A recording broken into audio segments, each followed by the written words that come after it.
Hello from new castle. स्वागत है आप सबका एक और नई वीडियो में। और आज से 1 डेढ़ महीना पहले यूके गवर्नमेंट ने इमिग्रेशन लॉज को लेके बहुत सारे चेंजेस लाए थे।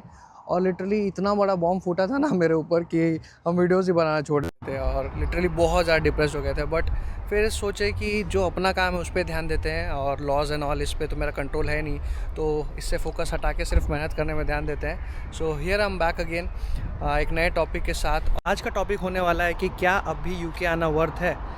तो वीडियो अगर आपको इन्फॉर्मेटिव लगती है तो वीडियो को लाइक करके चैनल को सब्सक्राइब ज़रूर करिए और अपने दोस्तों से शेयर ज़रूर करिए जो भी यूके आने वाले हैं।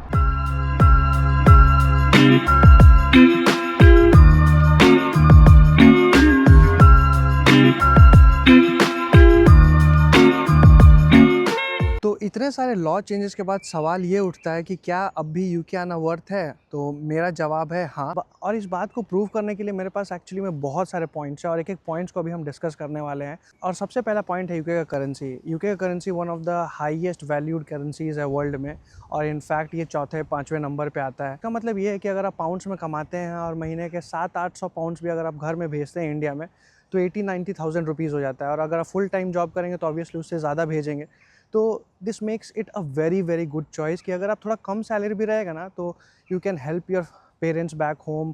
उनके लिए गिफ्ट्स खरीद सकते हैं, सामान खरीद सकते हैं। एक्चुअली में आप एक फैमिली रन कर सकते हैं ईजीली। दूसरा इंपॉर्टेंट पॉइंट का बात करें तो UK is still the 5th और 6th largest economy in the world. तो मेरे हिसाब से अगर आप इसको कंपेयर करते हैं दूसरे कंट्रीज से, जैसे न्यूजीलैंड हो गया, फिनलैंड हो गया, लग्जमबर्ग हो गया, स्वीडन हो गया, ये सारे कंट्रीज़ का इकोनॉमी अच्छा है but it is nowhere compare to UK. तो अभी भी आपको जॉब अपॉर्चुनिटीज़ यूके में ज़्यादा मिलेगा। और ऐसा तो नहीं है कि आप दूसरे कंट्रीज़ में जाओगे तो आपको वेलकम करके तुरंत से स्पॉन्सरशिप दे देगा, ऐसा कहीं भी नहीं होने वाला है। तो मेरे हिसाब से अगर आपको स्ट्रगल ही करना है तो ऐसे कंट्री में स्ट्रगल करो ना जहाँ पे आपको अपॉर्चुनिटीज़ ज़्यादा मिलेगा, क्योंकि यहाँ का जीडीपी इतना ज़्यादा है, इतना सारा बिजनेस है, इतना ज़्यादा।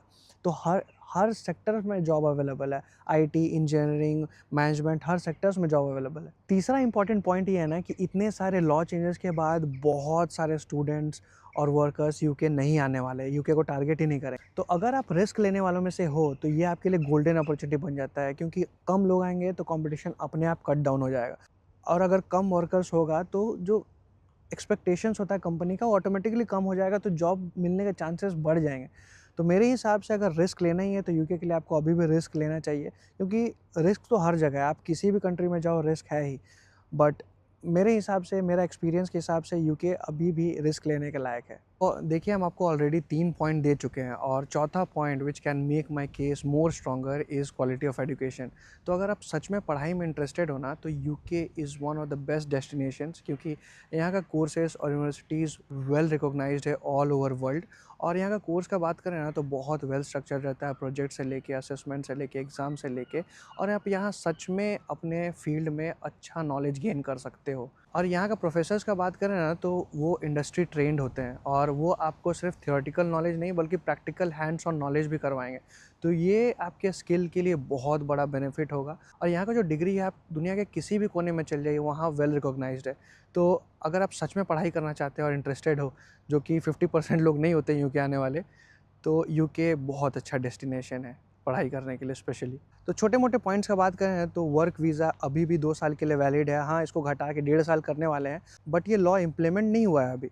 तो इससे पहले कि हो जाए आप जल्दी से यूके आ जाइए, ताकि आप पे लॉ ये लागू ना हो और जो भी स्टूडेंट्स आने वाले होंगे उन पे लागू हो। वर्क लिमिट अभी भी 20 आवर्स है, तो it is more than enough.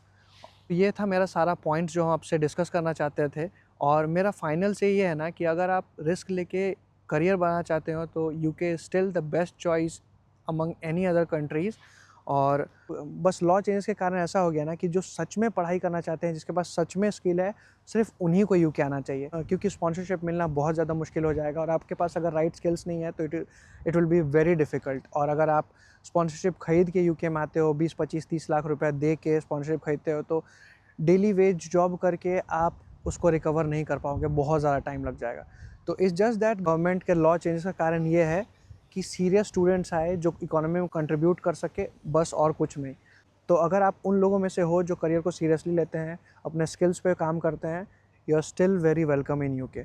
तो ये था मेरा वीडियो आज का। अगर वीडियो आपको अच्छी लगी तो वीडियो को लाइक करके चैनल को सब्सक्राइब ज़रूर करिए। बहुत ज़्यादा मेहनत लगता है वीडियो बनाने में। और we are very close to 1000 subscriber all because of you. तो एक सब्सक्राइब बहुत ज़्यादा इंपॉर्टेंट है मेरे लिए। Thank you so much. तो मिलते हैं आपसे अगले वीडियो में, तब तक के लिए जय हिंद।